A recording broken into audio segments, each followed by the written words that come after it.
What's going on, guys, and welcome back. So Inklands week is rolling on. Before we get too far, Enchanted Rare Surfer Stitch giveaway, 3,000 subscribers. Let's hit that mark down below. Hit that button, subscribe right now.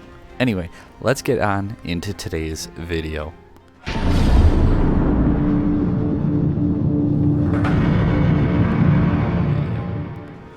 So today we have Inklands discard special. That's right, we're going to discard and control our opponent's hands and what they can do. Our cost curve in this one's an interesting one. 10 1 costs and then a whole bunch of 2s, being 32 2 costs. We have 10 3 costs, 4 4s, and 4 5s. A big portion of our 2 costs happens to be songs, and actually half of them are songs. We are playing 16 songs, 8 uninkable cards. So first and foremost, our one lineup. We have Cinderella. We're playing 16 songs, and they're all 2 costs, so Cinderella just makes sense. We're playing 4 Queen. We were trying out Pluto package as well, along with a bit more aggressive and more cursed merfolk, things like Flynn Rider, the 2-drop, to make our opponent discard. Problem was, they weren't challenging us, so we had to improvise. We're going after their hand with our cards, not relying on them challenging us, and instead, we need to be able to take out their board presence that they build up in the process. Queen offers a very good way to do that. Not only is it a shift target, she can also give the +4/-4, which helps deal with your opponent's boards once you gain control of their hand and choke them out of the game. Cursed Merfolk, just rounding it out, it's a quick lore gainer, and if they try to challenge it, they need to discard a card. So 2 quester, but we're only playing 2 copies for that reason. Simba Protective Cub, he is our first bodyguard. We're going to play 4 of him because if you can bring him in on turn 2, that is just very, very good. We also wanted to come in with other strong 2s who can deal damage and take out our opponent's cards. Again, you're discarding their hand, so they're not going to have resources that way. So now we needed to take out their board. I debated looking at 3 costs as well, but our 3 cost slots are just more important for Ursula and Prince John. Because of that, and from turn 4 onward, you can play multiple 2s, we put in Cheshire Cat and Sir Hiss. Not only can Sir Hiss deal with the evasive Surfer Mini, but his 3 attack and Cheshire Cat's 3 attack help deal with a lot of early game threats that your opponents put on the board while you take control of their hand. Ursula Deceiver allows you to go and look at their hand, get rid of any problematic songs such as Grab Your Swords or Be Prepared. By doing this, you also gain the hand knowledge of your opponent. Baloo, he's a bodyguard, comes in with 2, and there's not a whole lot more to say about that. Prince John is our 4 Prince John, our 3 costs, rounding out our uninkable cards. He can quest for 2 when it's safe to quest with him, otherwise he is here as your draw engine because you're discarding a bunch of cards from your opponent. Ursula Deceiver of all, being able to double up on your songs is just very, very strong, making them discard 2 cards and you draw 2 in the process, making you be able to add 2 characters or things like that. This card can just really help the deck roll. Daisy Duck, once you're in a simplified game, she just makes it hard for your opponent to do anything because they either need to ink their 1 card or play their 1 card, and if they have more than 1 card in their hand, yep, Daisy takes care of that too, because when she quests, they discard. Our Queen Shifter, we already kind of mentioned why the Queen is here. She shifts for 2, she quests for 2, and the +4/-4 to deal with your opponent's boards. We are playing, like I said, 4 songs. We have 4 Be Our Guest because you really want to get to that Prince John and to your other pieces as soon as you can. The Bare Necessities, like Ursula, allows you to look at your opponent's hand and get rid of those pesky songs. In addition, this card lets you hit things like locations and items, or just other actions. Strike a Good Match is another draw engine, being able to draw 2 cards and discard 1. Ursula Deceiver of all singing this means you get to draw 2, discard, draw 2 more, and discard again. So drawing 4 off your Ursula Deceiver. And lastly, Sudden Chill, making your opponent discard a card or potentially 2 from your Ursula. Another card I wanted to test, or I had tested out that didn't make it, but I really wanted it to, was the 2-cost uninkable card, Bounce, where you bounce one of your cards, and then you bounce their card. And why would you want to bounce your own cards? Well, with things like Ursula, so you can continue to reuse her, bouncing it can be very productive.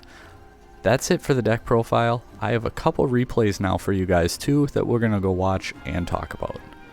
So here we're going first up against Emerald Steel. Unsure at the moment if this is going to be the Beast OTK type deck, or if this is going to be a discard deck, or a shift control deck. If you're interested in shift control, I did put a deck profile up on the channel yesterday, and there will be a gameplay video coming later this week. We couldn't do it with pixelborn being down the other day and some issues with it prior to that, but we're up and running, so we have replays for this deck. And we opened doubled necessities, Cheshire, good match, Prince John, Cheshire, and Queen.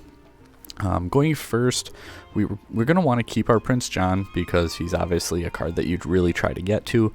Queen's a turn 1 with the potential to shift later, so we're going to keep her as well. Bare Necessities is a way to potentially trigger our Prince John. We draw into Sir Hiss, another Queen, Be Our Guest, and Simba. So here we're going to kind of play out our hand dependent on what we get into. So we ink, and we see Curse Merfolk come down. So now I'm kind of assuming he's on discard. We get rid of another Queen, and then we can go ahead, play our Simba. We're not too worried at the moment, so we're going to go ahead and quest with our Queen. We might still get into our shifting Queen, and that's why we opt to go this route. He comes down then with a Flynn Rider, so now I'm really expecting discard. Both cards are high questers. He's being aggressive, and we're going to have to lose cards in our hand in order to deal with him.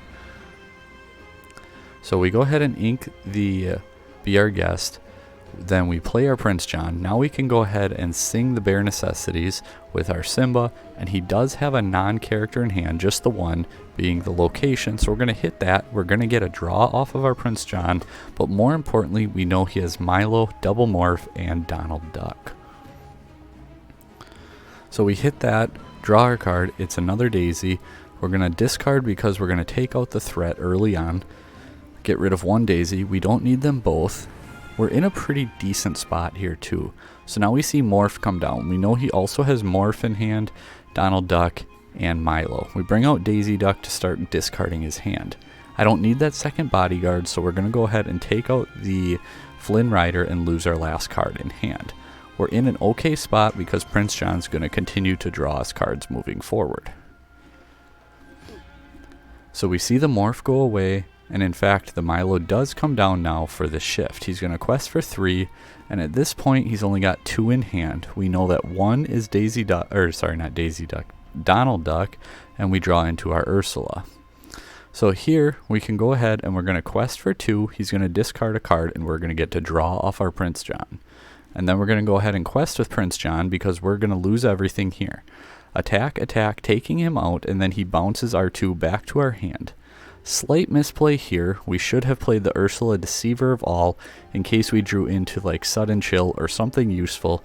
We could just hard play our Prince John next turn and still get the draws off of him because he doesn't have to be able to play the game, whereas Ursula, putting her out here would have been the smarter call. But since we played him, we're going to go ahead and ink our Ursula and put the Sir Hiss down, with Daisy Duck still in hand to deal with our opponent's hand that he does not have. We draw into a Cheshire Cat, put down our Daisy Duck, and we're going to go ahead and quest with Sir Hiss. Since he's evasive, he can't do anything. I'm going to get the extra draw off that Donald Duck because I really want to be able to get to other cards in the deck. He comes down with his Lyle, so that's going to force us to attack.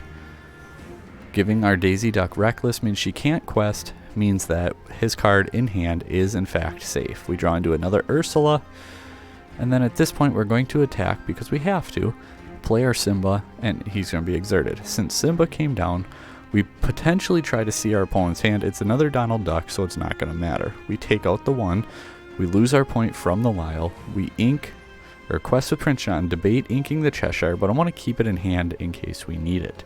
And at this point now he's going to play another Lyle, so we know he still has Donald Duck in hand.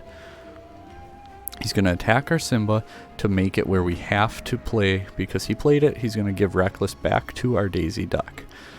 I'm okay with that because she's going to trade out and take him out. He could have quested and then she wouldn't take him out. I think that would have been the smarter play. We draw into our Deceiver, our Ursula Deceiver. So now we can go ahead, attack, take that out. We're going to lose ours from Lyle again. Quest, play our Cheshire Cat, and I arguably could have kept her in hand. However, I wanted to really put that pressure on our opponent to have something or lose the game. He comes down with Milo and Donald, and we're in fact going to get the win here. We get our queen, put her down, and there's really not a whole lot he can do. We can't quite quest for game. However, we're going to pass turn because we have 7 on board, and unless he gets rid of our readied cards, we're going to win this game. I think our opponent's thinking here. The deck was a lot of fun. I had a different video actually for you guys, but I took it down because we didn't get to do our replays while I did it, and then I also made some changes. So this is the updated version. Emerald Amethyst this time. After this, that'll be the end of it. Like, share, subscribe. Remember the giveaway. We're going first again. Before doing the video, I was going second all the time, so it's kind of nice to be able to go first a little bit. So we have our Queen package. We have Be Our Guest, Sudden Chill, Ursula, Sir Hiss, and Cheshire Cat. We need to get to our Prince John, so we're going to go ahead and get rid of all those and keep Be Our Guest, because we have turn 1 Queen, shift on turn 2, and then go ahead and sing Be Our Guest if we need it. I have enough other discard outlets that losing Sudden Chill right now isn't a worry on my mind. We draw into our Prince John, so now Be Our Guest is good ink fodder. We also have Curse Merfolk, Cheshire Cat, and Ursula. Ursula could potentially hit a Friends on the other side here, so I do like her versus Amethyst as well. We're going to ink Cheshire Cat and play our Queen, pass turn. Let's see what our opponent decides to do.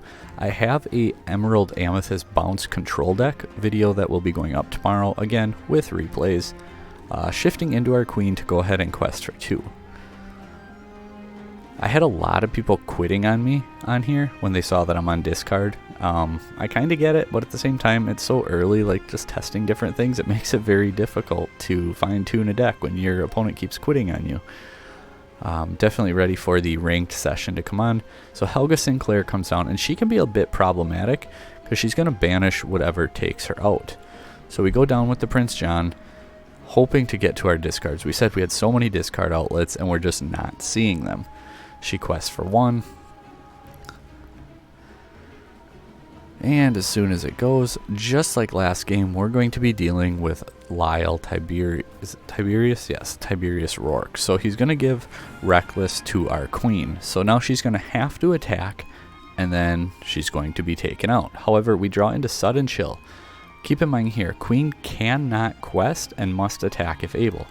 But Queen can sing a song. So not only do we not have to attack and lose our Queen, we can go ahead, make them discard, and then draw off our Prince John. We draw into a Bare Necessities. Then we go ahead, play Ursula, check out our opponent's hand, ink, and play our Curse Merfolk. We're getting aggressive. His hand does not worry us at all.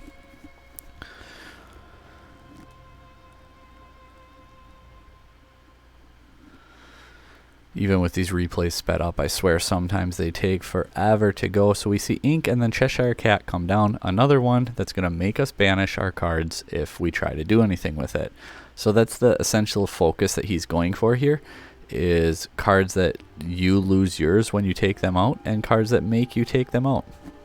I don't like that strategy at all. It's reliant on seeing both, on losing your cards, and on me just not saying like, oh, you gave Reckless to Queen, I'm gonna crash Ursula into her, and then what? Like, I don't like this strategy, I guess. I don't think it's gonna be a very viable one, especially with things like songs being able to get around it so easily. So we're gonna go ahead, quest, mandatory effect, quest, and quest, and then we can go ahead, throw down our Daisy Duck to get the discard engine rolling. An early 9-2 advantage is going to be very beneficial for us. And again, another Lyle comes down, but guess what? We have another song, so we can just go ahead and sing it. Even if it swings and misses and doesn't hit anything, it protects us from being banished. So he goes for the queen again, and once again we're going to go ahead and sing a song, silver and facilier, so it's not going to matter, but we're going to go ahead and then quest with Daisy. He's going to discard, and we're going to draw into another queen. Quest, and that puts us to 14 and then 16. Blue comes down as well as our bodyguard to protect the Prince John. We're at 16. There's really nothing he's going to be able to do here. In this point, he'd have to take out Blue, who would put us to 18. Then he would also have to take out Queen, Daisy, John, and one of these. Probably Merfolk, which means he's going to discard. So that's 2, that's a 3, so 5, 8, 11 damage. He's going to have to find a way to do 12 damage. That's not happening. So we know that we're in a very strong spot. Blue puts in a lot of work here. Not overly reliant on it. That's why we're not playing 4. This isn't a common occurrence, but instances like this, Blue just really helps seal that game away, because if your opponent tries to take you down, guess what? They're not going to be able to. We tried to do a rematch with our opponent, and then we waited for 16 more seconds, and we were still waiting and waiting and waiting, and then the game ended up crashing. But this is it, guys. The deck profile, a couple replays. Let me know down below what you guys thought.